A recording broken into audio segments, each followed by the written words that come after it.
হুম আযাল উলাইকা হুমুল গাফিলুন। ওই সমস্ত ব্যক্তি যাদের সমস্ত জিনিস থাকার পরেও তারা না থাকার ভান করে দুনিয়ার জমিনে জীবন যাপন করে, ওই সমস্ত মানুষগুলো হলো চতুষ্পদ জানোয়ারের চেয়েও আরো খারাপ। চতুষ্পদ প্রাণীর চেয়েও আরো খারাপ। এবার চতুষ্পদ প্রাণী বলতে গরু আছে, ছাগল আছে, কুকুর আছে, উট আছে, দুম্বা আছে, গাধা আছে, বলছি এর থেকেও আরো খারাপ কারা? এই মনুষ্য জাতির মধ্য থেকে যাদের বিবেক দিয়ে জ্ঞান দিয়ে সমস্ত জিনিস দেওয়ার পরে না থাকার ভান করে সে জীবনযাপন করে। রাস্তা দিয়ে যাচ্ছি, যেতে যেতে হয়তো রাস্তায় কোনো কাঁটা পড়ে আছে, কোনো ইট পড়ে আছে, যে মনে মনে হচ্ছে আমার পরে যদি কেউ আসে, যদি একটু চোখে কমজোরি হয়, হয়তো হোঁচট খেয়ে পড়ে যেতে পারে, কাঁটাটা হয়তো পায়ে ঢুকে যেতে পারে। তাহলে আমি একটা কাজ করি, আমি তো চোখ সুন্দর পরিষ্কারওয়ালা, তাহলে এই কাঁটাটাকে সরিয়ে দিই। তখন কি ভাবে অনেকে, যা যা হয় হোক, আমি সুন্দরভাবে চলে গেলেই হবে। তাহলে ইবাদত করার জন্য আল্লাহ পাক পাঠালেন, তাহলে ওই কাজটা যদি করে দিতাম আমার আল্লাহ পাক ওটাকে ইবাদতে গণ্য করে দিত। বলুন সুবহানাল্লাহ।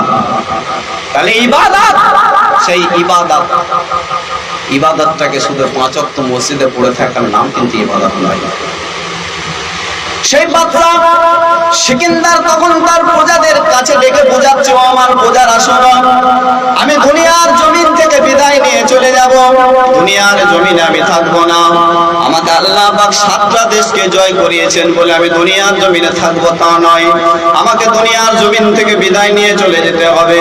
ও আমার প্রজারা শোনো, আমি যখন দুনিয়ার জমিন থেকে বিদায় নিয়ে চলে যাব, শুনে নাও জেনে নাও, চলে যাওয়ার পরেতে আমার যখন লাশ গোসল দেওয়া হয়ে যাবে, গোসল দেওয়ার পরেতে আমার লাশটাকে ভালোভাবে গোসল দিয়ে কাফন পরিধান করিয়ে দেবে। কাফন পরিধান করিয়ে দেওয়ার পরে যখন আমাকে খাটিয়ার মধ্যে শোয়ানো হবে, খাটিয়ার মধ্যে শোয়ানোর পরেতে যখন আমার লাশটা খাটিয়ার মধ্যে শোয়ানো হবে, ওই খাটিয়ার ভিতর থেকে আমি বাদশা সিকিন্দারের 2টো খালি হাত বাইরে বের করে দেবে।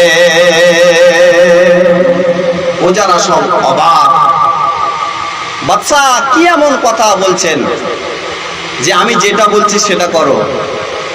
আমি যখন মারা যাব, মারা যাওয়ার পরে গোসল দেবে, কাফন পরাবে, খাটিয়ায় শোয়ানোর পরে 2টো খালি হাতকে খাটিয়ার ভিতর থেকে বাইরে বের করে দেবে। তাদের মধ্যে কিছু প্রজা বলছে, বাদশা এটা তো মানুষ অনেক রকম সমালোচনা করবে।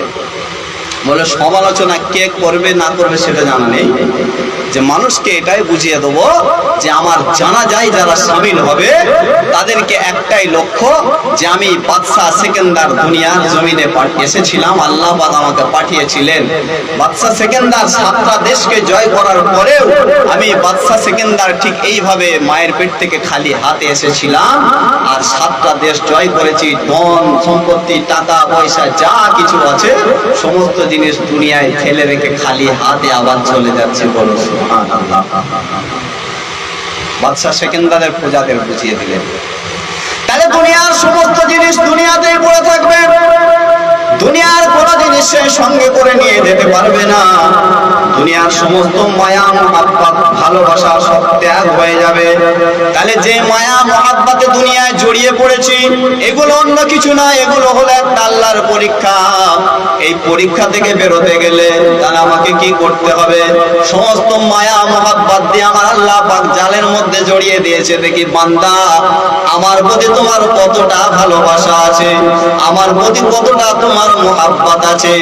তোমার যদি মহাব্বত আর ভালোবাসা থাকে, সমস্ত জাল ছেড়া বেরিয়ে পড়ে আল্লাহকে সে রাজি করাবে, আল্লাহকে সে খুশি করাবে, আল্লাহর হুকুম সে পালন করবে।